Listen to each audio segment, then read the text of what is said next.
Hey guys, let's see. Share my screen. We'll go ahead and get started here. But this is project 3. Just kind of taking a step back a little bit. Going to be working with images for this quick tutorial, and this is the textbook that you're going to be taking a look at and following and reading, etc. Images are pretty easy to work with. I think the big thing that you need to kind of keep in mind is that if you're working with an image, let's just kind of walk through the book a little bit. I want to make sure I don't miss anything. Sometimes I kind of run through things and I take side steps. I think choosing, they're right. You need to choose the right image.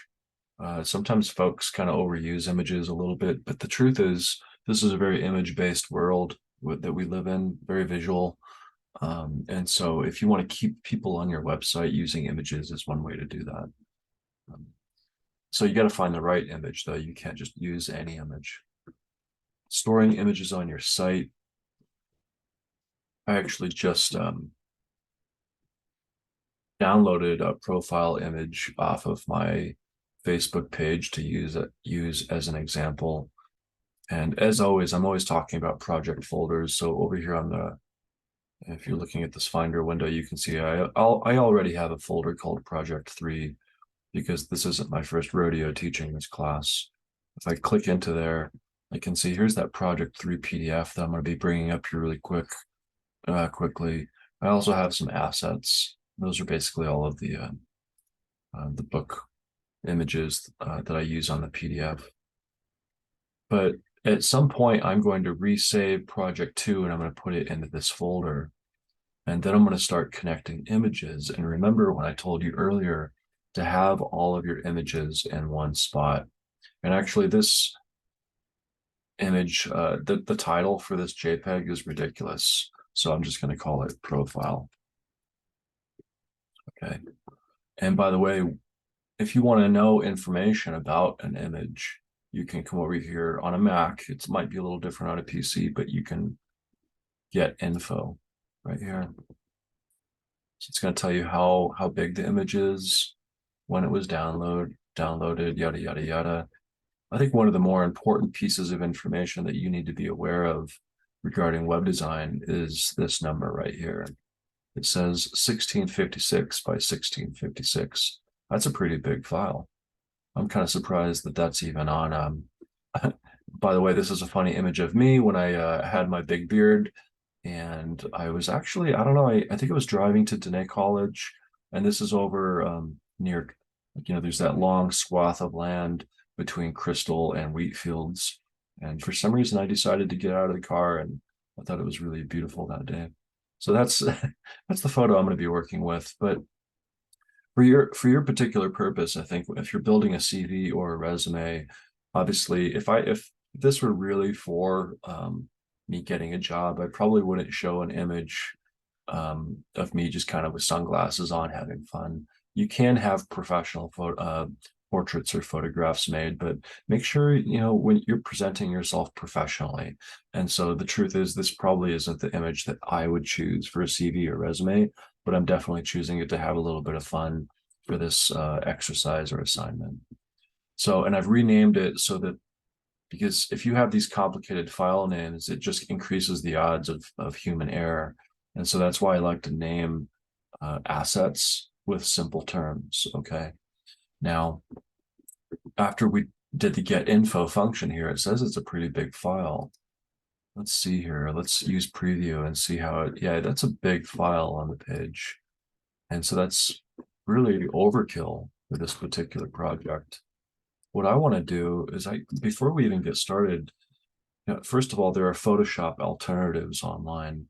You can just say Photoshop alternative, or I don't know, whatever search terms work for you. And you can find a browser-based Photoshop alternative that is free, where you can edit a photo or size it down or whatever it is you need to do.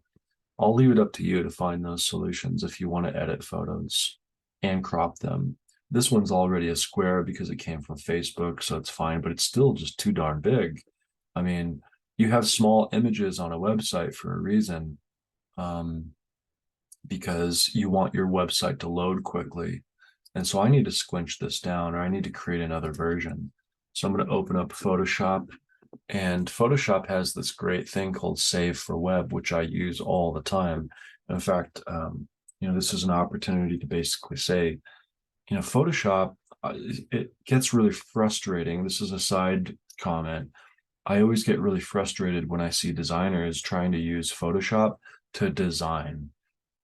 The truth is, Photoshop is a photo editing application, and so it should be used to edit photos, in my opinion. It should not be used to create publication graphics or like web banners, for example. You're better off using InDesign and Illustrator for that kind of business, because those are design-based applications. They're much more articulate. The metaphor I would use is that, getting behind the wheel of like Illustrator or InDesign, it's like getting behind the wheel of a Ferrari or a Porsche.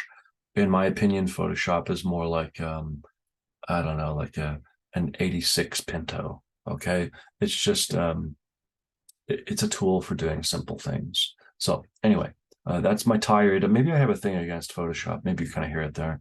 But Photoshop is for photos, and it ends there. Okay. A file. Come over here to export. There's a legacy function called Save for Web. Click on Save for Web. That's going to open up this dialog box, and it's actually going to show the photo in real size on the screen. So obviously, I mean, this is huge. It's ridiculously huge. I do want to have the export file as a JPEG still, and I want the quality to be pretty high. I just don't need it to be this large. So what I'm going to do is I'm going to squinch this down to 300 by 300. And look how it turns into a much more reasonable size that is probably more appropriate for a web project. I'm going to save it. And I'm going to save it in the same location, right? Make sure that you're saving these files and keeping them in the same location. So archive, courses, web design 1, project 3. There's the original. I don't want to overwrite the original. So what I'm going to do is say profile dash web. Notice how also I want to show you guys something else. So we've kind of fixed that. You can do a variety of things. You can make them black and white, whatever you need to do. But Photoshop is definitely for editing photos, and it kind of ends there. That's my rant on that. I don't want to overwrite the original. Let's go back to my Finder window. And now there are 2 image files that we're going to be able to work with. Notice how one says JPG, JPEG. They're both JPEG files, but you need to be mindful of those types of details when you're writing your code, right? Because that can create some human error. That's just an example of how attention to detail is really, really important in the web design world. Next thing I need to do is actually I need to go into brackets, and there's index 2 or project 2, but I need to file, save as, and move this index file to project 3. And I need to rename it index-3. So I'm going to do that right now as well. So I want everything to be in one location. You'll see and understand why very soon. Okay. So now I've got my new index to work with. Before we move further with talking about the book a little bit, we're talking about storing images on your site and putting everything in a project folder. In fact, here you can see they're creating a subfolder and they're calling it images. I don't think you need to do that right now, but notice how the index file is right next door to all of the images. Everything is in one place. It's very, very important to kind of to make a mental note of. Everything is in one place. Okay. I want to show you something else. It's really something that applies to this entire course. I think I had mentioned this in one of the beginning videos. I'm completely self-taught regarding web design.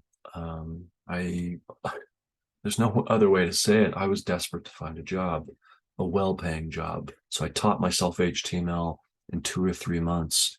And then 5 or 6 months later, I had a job working at Navajo Tech making $60,000 a year. At the time, that was a heck of a lot of money for me. In fact, I mean, right now, that's still a lot of money. And all because it's just this technical skill that folks think is very, very difficult. And as you're learning in this class, it's actually quite simple. Okay. So one of the resources that I used was called W3C Schools. All right. Yeah. W3 Schools. Let's see. Here it is right there.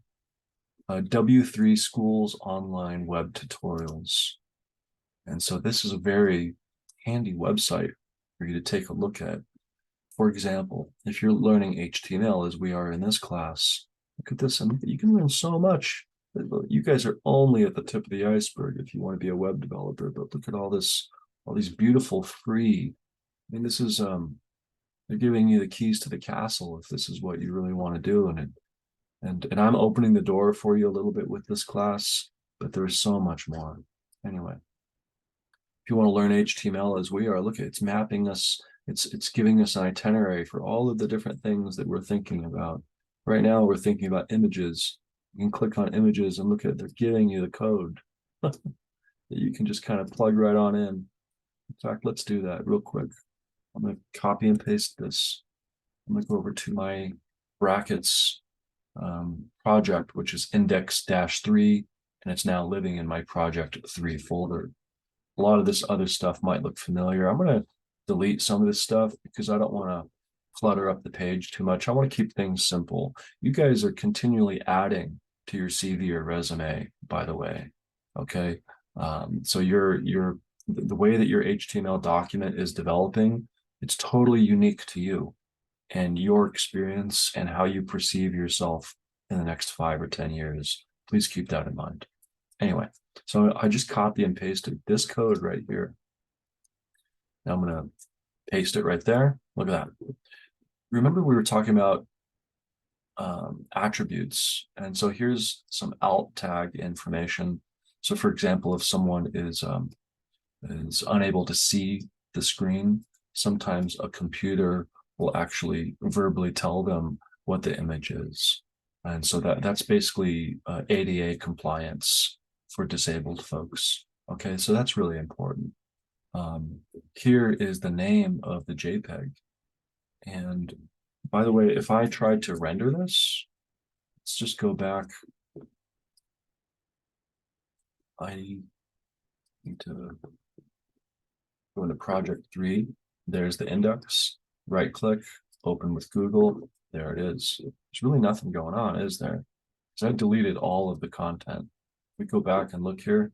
The only content that's there currently is this image text. And what's going on? It's basically saying, I can't find the image. That's that broken icon right there. It is showing the alt text. You notice that? So that's another reason why that's really important. Obviously, it can't find the file because look at the path. Basically, you're telling the computer to look in this file folder for that image that's called pic_truly.jpg, but it doesn't exist here. So that's why it's not rendering. What happens when you select that code, or that text rather, you plug it in here? Notice how there are parentheses wrapping around there as well. Save, refresh. Well, obviously, I'm showing you guys right there why having these big honker images is just total overkill. You don't need that. You don't want it. Now, look what happens when I plug in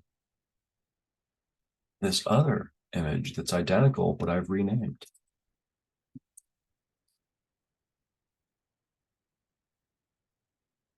Save, refresh. Okay, there you go. So that's a more reasonable size. So maybe at the top of your CV or resume, you can put in a profile. Okay, that's kind of nice. So now you know images. Let's go back to, let's see, let's look at some of these other examples. There's the alt text, the image source is the URL. This is the basic syntax of the code. Here we go. Let's try something else. This is really important right here. So here, look at you can specify a width and a height. And what I'm going to do, actually, yeah, we put it right below. And I got to change my alt text longer.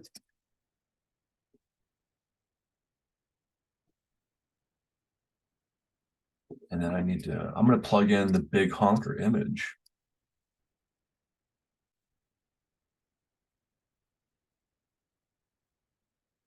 Save. Now let's come over here, refresh. Look at that. Look at, this is the one, this is the original. Actually, I want to do something else. Do you see how they're just kind of, they're not separate. I can separate those things, believe it or not, by wrapping it with some paragraph text. This does get a little annoying when it tries to fill in the blanks for you, because that needs to be over here. Look what happens now. Now it's going to push it down. That's what I want right now. So this is the original. That's looking pretty good. This is the big honker image. Remember, that was taking up all this space, but because I've given it some parameters here, right? And I could even change this to 100 and distort those images. It's kind of cool. You don't want that, obviously. If I remember correctly, I mean, this one was 300 by 300.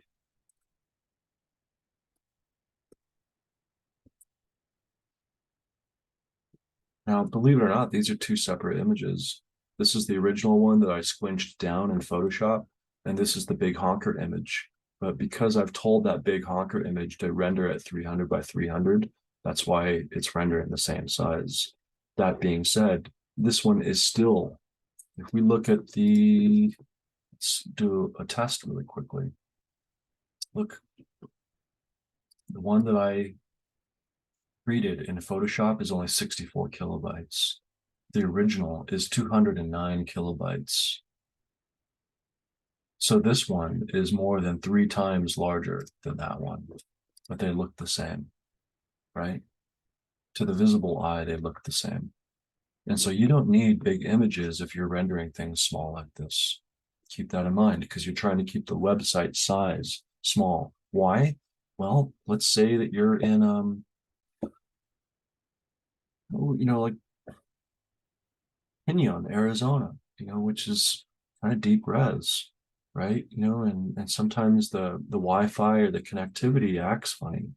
If you're trying to look at something on your phone, sometimes it takes a minute for the image to download from the cloud's server.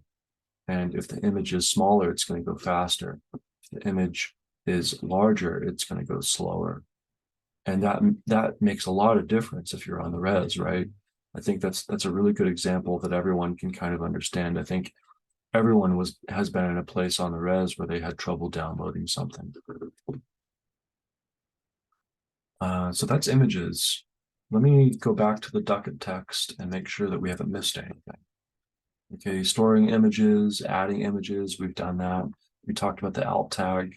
We talked about the title. I think this is interesting too. Look at the image source is a path. So if you do decide to put images in a folder, you have to tell the computer, hey, this image is actually in a folder called images. All right, keep that in mind.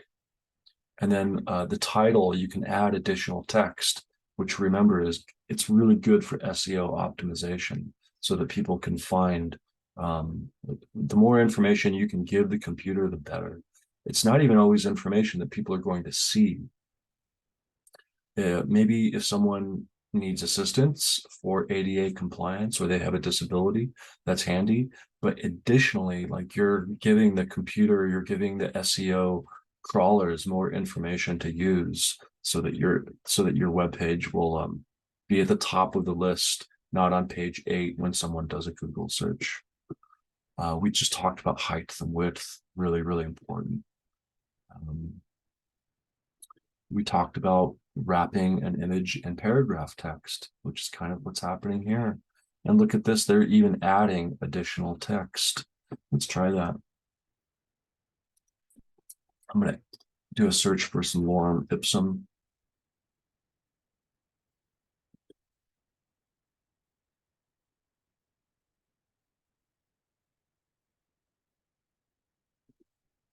Just going to grab a little bit of gibberish.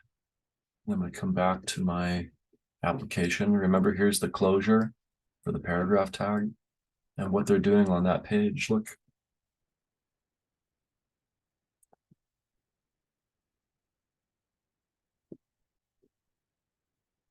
So you can kind of see the text is being added. I don't necessarily like that. I mean, you guys, I would put paragraph text on the following. I would create a new line for paragraph text. That's what I would do. Okay, guys.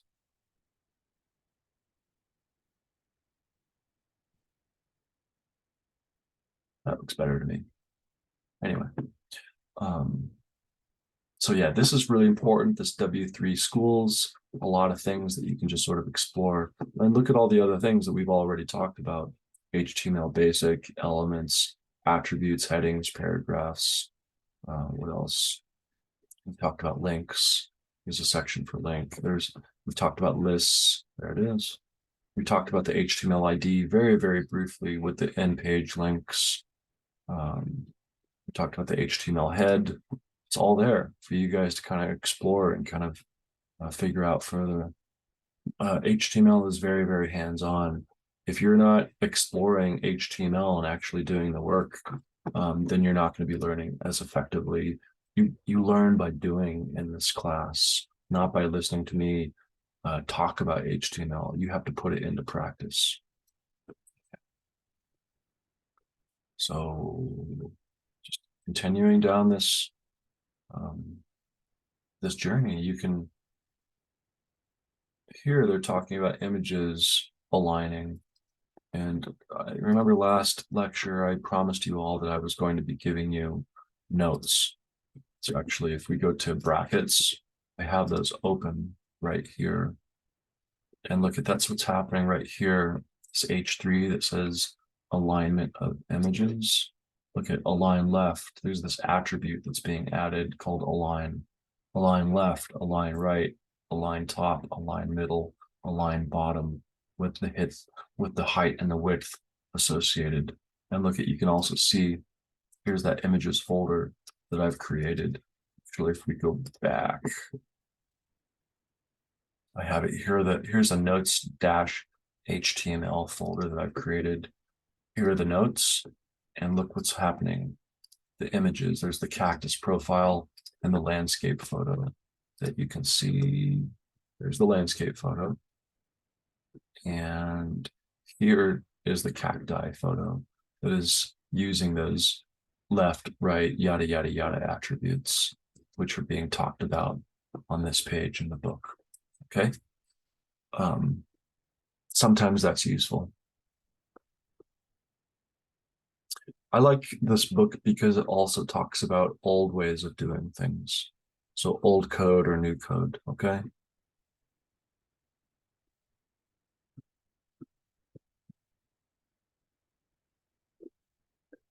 I think saving an image in the right format is important too. The real two big formats that you should be aware of are JPEGs and PNGs. GIFs, not so much. I mean, they're useful for like a real fast kind of animation, which you guys, I think you can type in GIF or GIF generator online. That might be a lot of fun for you, actually. And then you can upload a GIF or a GIF. But there are really only these three formats that you should be using on a website for the time being. It's JPEG, GIF, and PNG. Save them at the right size. We talked about that. We talked about resolution. Okay. Yep. All this stuff is very, very valuable. We kind of talked about that a little bit, increasing the image size, reducing it for the appropriate context, and also the size. Cropping images, that's just something you kind of do with your eye. You guys will get used to it over time.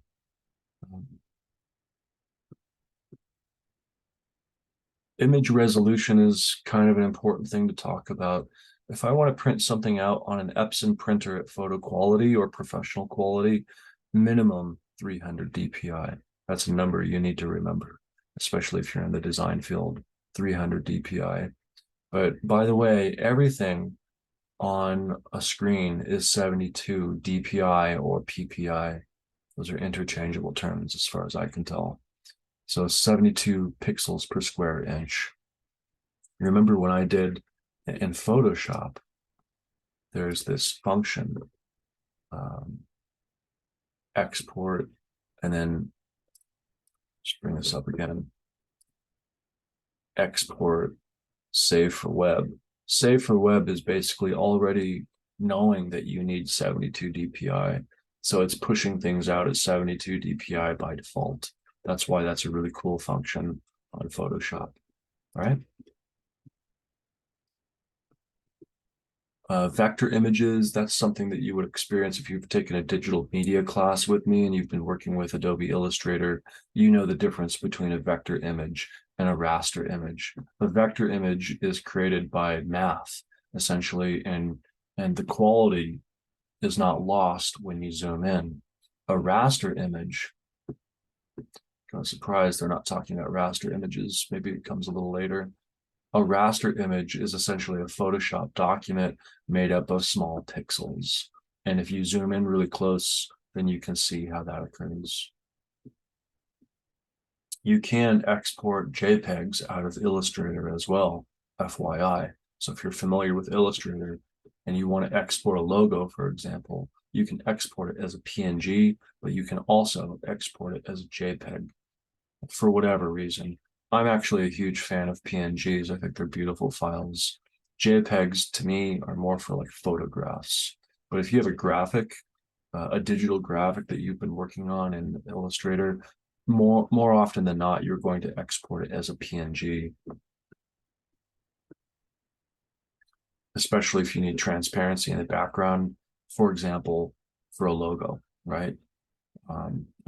Yeah, we'll get to that road or bridge when we need to. HTML5, it's always handy to just kind of keep HTML5 in mind because it's the most current iteration of HTML out there. And occasionally they add a few new bells and whistles, like the figure and the fig caption.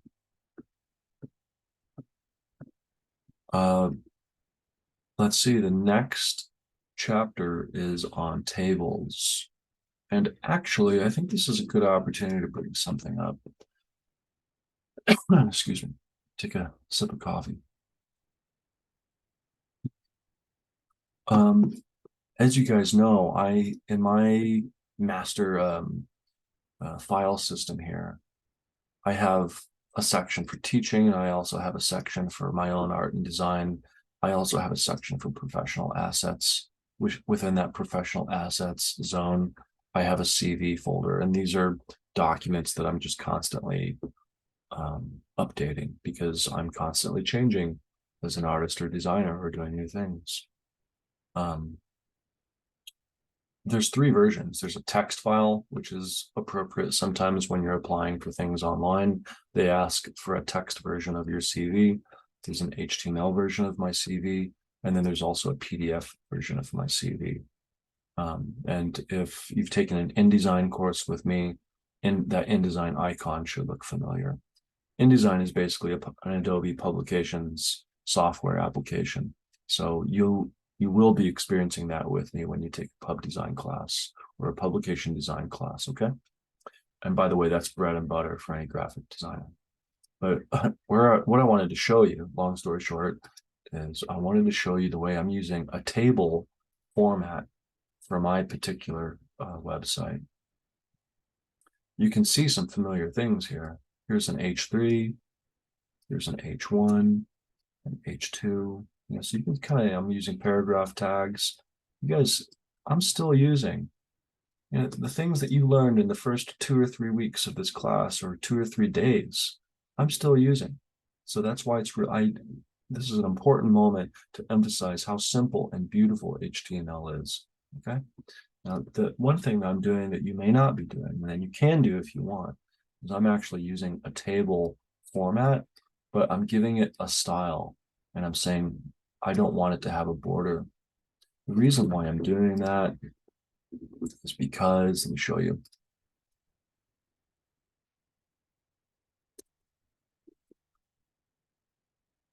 A moment. Did not take that long. I guess I should have squinched my images down a little further, right?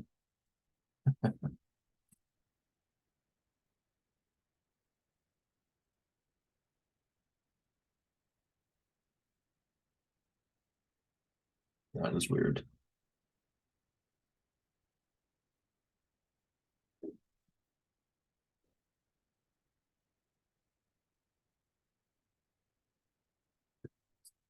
And this is an example of how things just sometimes, um, if you're working on websites, you can get a little nervous when things don't quite work properly. Anyway, I'll come to that later. I don't know what's going on. Maybe my hosting is down temporarily. This is sort of a moment where there it goes. I don't know why, but it was hesitating for a minute. Do you guys see that?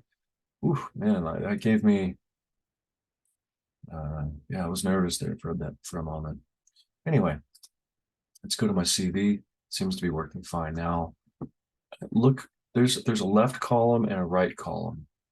And notice how in the left column I have these dates, and on the right column I have pieces of information. You can kind of see that happening in my code. So there's a table, and then I've allocated a certain amount of space. So 15 and 80. 15 and 80 actually, it doesn't quite add up to 100, so I'm allowing for a little bit of give or padding or issues there. So here's that date, 2012. That's what that's doing right there. Here is the next line that's corresponding right next door. Right there. So you can kind of see I'm creating these sort of this 2-row table system, okay? And one row, or excuse me, I should say column. There's 2 columns, column 1, column 2. Column 1 is 15% wide, column 2 is 80% wide. And we'll have to talk about that a little bit later. You can use pixels for dimensions, but you can also use percentages. Percentages can essentially be handy in a circumstance like this, because if folks are looking at my CV on a phone or an iPad or any kind of pad device, it's probably going to look a little different than it will on a computer screen. And so that's why I want that flexibility. Anyway, you can see I'm still using code even when I'm using WordPress. And I've set up this table system that is very simple. It's just 2 columns where I'm constantly just repeating things over and over and over and over and over again. But I have to be very, very meticulous, right? If I get an error, that turns into a larger problem. So a table can be used for a CV or a resume as well. It's not necessary. I mean, a table could be used for a variety of things. I'll leave it up to you. Anyway, this walks you through this table business pretty clearly. And I like this page right here on page 131, basic table structure. You have to call out, hey, I'm about to make a table. And if we actually look at my code, I'm willing to bet you dollars to donuts that it happens there. There it is right here. I did include some attributes. I included a style attribute because I do not want to have the table border. I said border none. Okay. But I do call out and say, hey, I'm about to make a table. And then there's a table body. Look at this. Here is the table row. Okay. And then TD, table data. In my mind, that's basically a column and another column. Okay. So you can kind of see how a table can be made. You can also make a table heading. I don't believe that I did that here. I didn't need to, but that is an option for you. If you go to my notes that I've given you, let's go back here. I don't think we need to look at that any further, but if you go to my notes, here is a table that I've given you. In fact, there's an H3, it says basic table structure, and I've given you a sample table to start with. All right. So if we go back to our project, I'm going to plug this in right below where we were adding an image. I'm going to save it, come back. Oops. Expand this out again.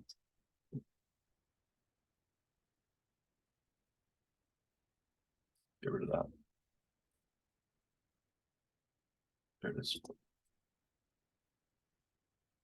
It doesn't look very fancy, does it? But believe it or not, that's a table. Okay. All right.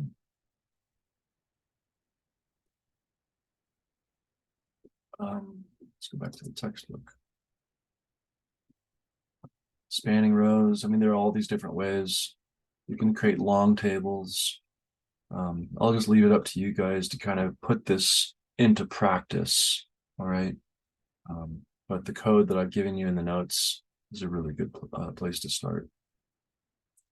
Now, what I'm doing here is you saw me adding width or percentile attributes to my particular CV for my website. And here they're using 150 or 150 pixels, but you can also say 15% or whatever. You should just kind of try and play with that a little bit. Yeah, and then of course, I also want to remind you guys that, again, you can come over here. Oh, let's see, styles. I know it's here somewhere. Tables. Look at this. You can come to this section of W3 Schools and really learn a lot, some additional information about tables as well. Okay.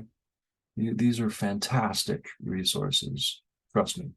And you just have to figure out how to put it into practice for your CV or resume project. Okay. And I do expect these CVs and resumes to be quite comprehensive and for you to be dreaming a lot. I really want you guys to be